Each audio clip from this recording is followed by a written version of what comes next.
The bail hearing of suspects in connection with the kidnapping of businessman Almor Oliveira was postponed to the 17th of May this month following the ongoing hearings in court. On the second day of the bail hearing of suspects in connection with Almor Oliveira's kidnapping, the magistrate court continued listening to witnesses in the case. Detective Clement Sihlongwane, a police officer, continued as a witness where he told the court that both the suspects refused to unlock their mobile phones intentionally and also solely refused when the police asked them to do so. He said the suspects were given a sheet of paper to write the pins or passwords of their mobile phones. He said they gave them wrong pin numbers in order to mislead the investigation, knowing that their phones would shut down. During the hearing, suspect number 2 at one point fell sick and said she was not okay and asked to take her medication. The court granted her that wish. When the court resumed, Sihlongwane continued where he told the court that during the investigation on November 2016, a BMW silver in color registered MSD 801 BM while parked at Happy Valley, its number plate was stolen.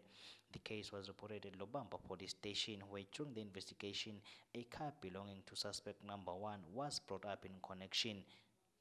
Sihlongwane also said Oliveira's residence was once attacked, but dogs were distractions so that the victims or the perpetrators couldn't complete their mission. Witness number 2, Ananis Dadga, a businessman, said as business people, they pray every night not knowing where Oliveira is. He said they consider him as their father in business.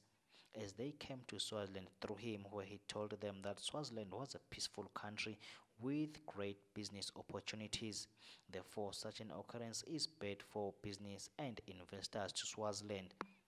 The third witness was Tulani Dlamini, employed as a cleaner at Sekotveni Police. As previously said by Sihlongwane that suspect number 1 manhandled an officer. Dlamini said he was executing his duties in the suspect's cell, where suspect number 1 pushed him tightly into a corner and manhandled him, forcing his hands into his pockets. He said he tried to escape and called an officer on duty for help. The court asked Dlamini if he could identify the perpetrator. Dlamini said suspect number 1 Zenghi was that person. Magistrate Fikile Nhlabathi then adjourned the court till the 17th of May 2017 for the hearing. I am Kiani Msibi for Swazi TV News at the Magistrate Court in Babane.